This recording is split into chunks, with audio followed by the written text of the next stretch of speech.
Question board पर इस समय लिखा हुआ है, हेलो, पीछे आगे दाएं बाएं ऊपर नीचे सब लोग ध्यान दो। ये जो क्वेश्चन बोर्ड पर लिखा है ये एक थ्योरम है। चैप्टर नंबर सर्कल जो है, चैप्टर नंबर अपना कौन चल रहा है? चैप्टर नंबर चल रहा है इस समय 10 और इस समय रफ्तार पे चल रही है, बैच कहते हैं रफ्तार पे क्लासेस चल रही है सारे। और ये वो क्वेश्चन है जो पेपर में इस बार 4 नंबर में देखने को मिल सकता है, पूरे चांस है इसका मुझे बहुत ज्यादा। और क्योंकि इस चैप्टर में ज्यादा थ्योरम है नहीं, 2 थ्योरम है, 1% हो सकता है ना आए और 99% चांस है ये क्वेश्चन आए। क्वेश्चन क्या है? कह रहे हैं बाह्य बिंदु से वृत्त पर खींची गई, क्या है? खींची गई स्पर्श रेखाओं की लंबाइयां बराबर होती। चलिए एक सर्कल बना लेते हैं, बहुत बढ़िया सर्कल बना है। इसमें एक क्या होगा? इसका सेंटर पॉइंट। क्या है बेटा? Centre point. अब कह रहे हैं बाह्य बिंदु से, बाह्य बिंदु मतलब है इस सर्कल के बाहर कोई पॉइंट हो, सर्कल के बाहर, बाहर कहीं पे मानो यहां माना मैंने एक पॉइंट P, क्या पॉइंट मान लिया? P। कह रहे बाह्य बिंदु से वृत्त पर खींची गई स्पर्श रेखाओं। तो भैया उस दिन हमने आपको बताया कि एक बिंदु से किसी वृत्त पर केवल और केवल 2 स्पर्श रेखाएं खींची जा सकती है, बताया था बेटा। आपको याद होना चाहिए, ये पॉइंट मान लिया A है जहां पे टच कर रहा है, ये पॉइंट मान लिया B है जहां पे टच कर रहा है। अब ये कह रहा है जो है स्पर्श रेखाओं की लंबाइयां बराबर होती है। मींस हमें इसमें प्रूफ करना है, टू शो, इसमें हमें प्रूफ करना है कि जो AP है वो BP के बराबर है। ये चीज हमें इसमें क्या करनी है? प्रूफ करनी कि दोनों की लंबाइयां कैसी हैं? बिल्कुल बराबर है। बताइए क्या करें? कोई रास्ता है इसका? कोई हेल्प कर सकता है? हाँ बताइए बताइए बताइए बताइए, कौन बताएगा? एंगल कुछ नहीं दिया है, बस ये जो चीज दी थी वो मैंने लिख दी है। सबसे पहले बेटा इस थ्योरम जो होती है इसमें हमें सब कुछ लिखना पड़ता है। सब कुछ लिखने का मतलब एक सर्कल तुमने बनाया वो लिखोगे, सर्कल बनाने के बाद आपने पॉइंट O लिया है वो लिखोगे, फिर तुमने इसमें कौन कौन सी मतलब बाहर कौन से बिंदु लिया है P वो लिखोगे। सब चीज तुम्हें इसमें लिखनी है, सब कुछ लिखनी है। लिखो माना एक वृत्त, माना एक वृत्त जिसका केंद्र O है, जिसका केंद्र O है। हमने मान लिया एक वृत्त है जिसका केंद्र O है। और लिखो तथा बाह्य बिंदु, जो इन्होंने जैसे लिखा हुआ है बाह्य बिंदु P से 2 स्पर्श रेखाएं कौन कौन सी खींची हमने? AP तथा BP खींची, ठीक है। 2 रेखाएं हमने इसमें खींच दी। कौन कौन सी रेखा खींची है?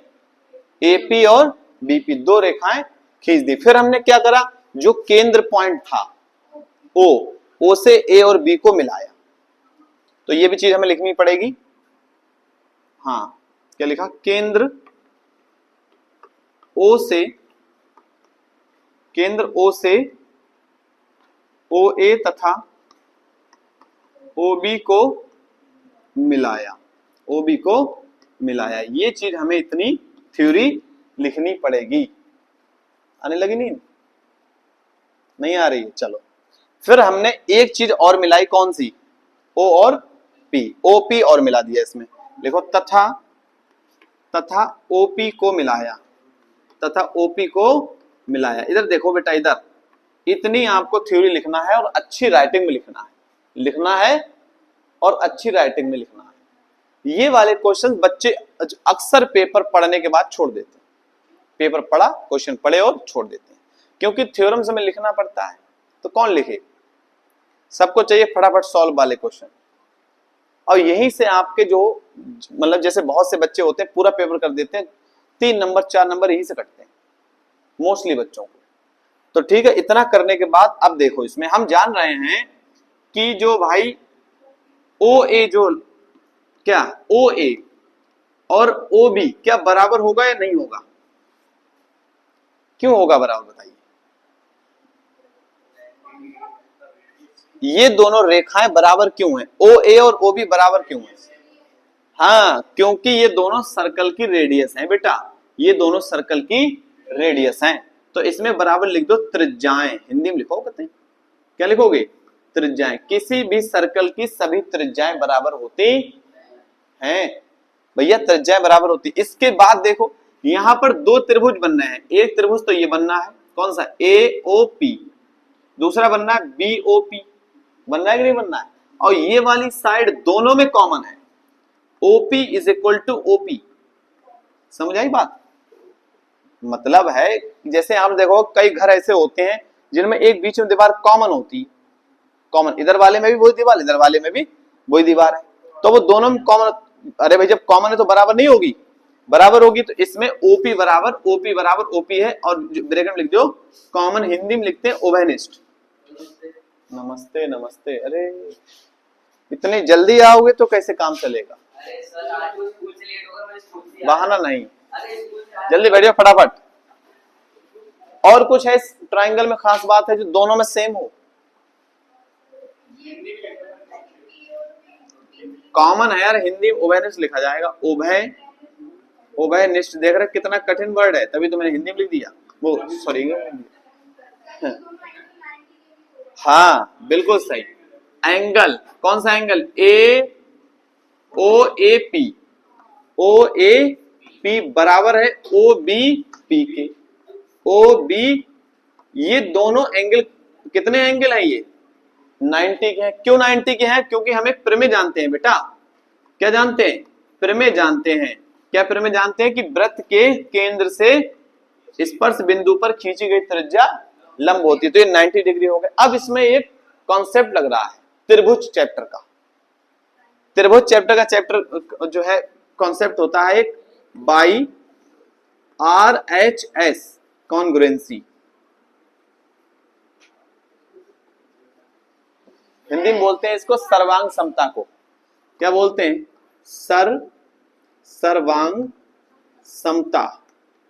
शायद सर्वांग समता मैंने सही लिखा होगा। हाँ, SAS लगा सकते हैं, SAS, लेकिन यहां पर एंगल 90 का बनना है, तो भैया R का मतलब है राइट एंगल, ठीक है। H का मतलब है हाइपोटेन्यूज, यानी कि जहां 90 के सामने वाली साइड होती है इसको हम कर्ण बोलते हैं। और S का मतलब होता है एक साइड बराबर है इसमें। कौन सी वाली? ये वाली साइड इसके बराबर है, ये जो हाइपोटेन्यूज यानी कर्ण है, कर्ण के बराबर है, और एक 90 डिग्री का एंगल बराबर है, इसलिए ये ज्यादा बेस्ट है। कौन सी? RH। R का मतलब क्या है? क्या है? राइट एंगल ट्रायंगल, जो 90 बनना है। और H का मतलब है हाइपोटेन्यूज, जो 90 के सामने वाली साइड है, कर्ण बोलते हैं जिसको। और दूसरा साइड है, एक साइड इसकी बराबर है। तो जो है इसका कॉन्ग्रुएंसी क्या हुआ? जो ट्रायंगल है, कौन सा ट्रायंगल? AOP लिख लो, AOP। और दूसरा कौन सा है? BOP। BOP। ये जो दोनों ट्रायंगल हैं बेटा, ये बिल्कुल डिक्टो बराबर है। डिक्टो बराबर का मतलब होता है जैसे आपने कभी ना कभी अपने फोटो बनवाए होंगे, 4 फोटो 6 फोटो या ज्यादा बनवाए होंगे, तो वो सारे फोटो सेम होते हैं। बिल्कुल होते हैं कि नहीं होते सेम? क्या कोई फर्क होता है उनमें? नहीं होता, सेम। तो वो फोटो कहलाते हैं कॉन्ग्रुएंट, सर्वांग सम। कतई एक एक उनका चीज अगर तुम्हारे यहाँ कटा है तो सब फोटो में कटा आएगा। हाँ, आना भी चाहिए, है कि नहीं है? हाँ, अगर 4 में बाल खड़े हुए तो सब में बाल खड़े रहेंगे, 4 बाल खड़े सब में। वो बात अलग है कि एडिटिंग में वो तुम्हें काट के गोरा बना दे, एकदम बाल सब सेट कर दे, एकदम राजा बाबू बन जाओ, तो वो बात अलग है, लेकिन रहोगे सब में सेम। तो जब ये दोनों ट्रायंगल ही सेम है, डिक्टो सेम है, तो इनकी हर साइड समान होगी, हर कोना कोना समान होगा। तो इसीलिए बेटा यहां पर लिख दे रहा हूं मैं, नीचे जगह नहीं बची है, ये वाली साइड बराबर होगी कौन सी? AP बराबर BP, जो हमें प्रूफ करना था। और एक काम और करना, यहां ब्रैकेट में लिख देना बाई CPCT। CPCT। अब बताओ, आसान लग रहा है क्वेश्चन? क्या अमित, लग रहा है आसान? अभी कह रहे 4 नंबर पक्के हो गए, ऐसे थोड़ी पक्के हो जाएंगे। पहले ये थ्योरी तुम्हें, मतलब ये थ्योरी जो है जरूरी नहीं है जैसी मैंने लिखी कभी रट्टा मार वैसी लिख दो। तुम अपने आप से लिखो कि हमने एक जो है, हमने एक O केंद्र का सर्कल बनाया, सबसे पहले क्या लिखोगे कि हमने एक ओ केंद्र का सर्कल बनाया। सर्कल बनाने के लिए हमने फिर एक बाहरी बिंदु माना P। कौन सा बिंदु मान लिया? P बिंदु मान लिया। बाहरी बिंदु माना P। फिर हमने बाहरी बिंदु से दो स्पर्श रेखा खींची जो कि AP और BP है। बना लोगे? फिर क्या करा हमने? फिर OA और OB को मिलाया, OA OB तथा OP को मिलाया। मिलाने के बाद ये चित्र तुम्हारा तैयार हो गया। और जैसा चित्र जो जो बनाते जाओ वही वही थ्योरी लिखते जाओ। ये वाली step 1, step 2, step 3, step 4, step 5, step 6 में आंसर है इसका। क्या करा हमने? सबसे पहले लिखा हमने कि OA और OB बराबर है। क्यों बराबर है? क्योंकि भैया दोनों त्रिज्या हैं। फिर हमने क्या लिखा? OP और OP दोनों बराबर है क्योंकि ये दोनों कॉमन है, कॉमन साइड है। फिर हमने क्या लिखा कि भैया एंगल OAP और OBP ये दोनों एंगल 90-90 के बन रहे हैं। तो बाई RHS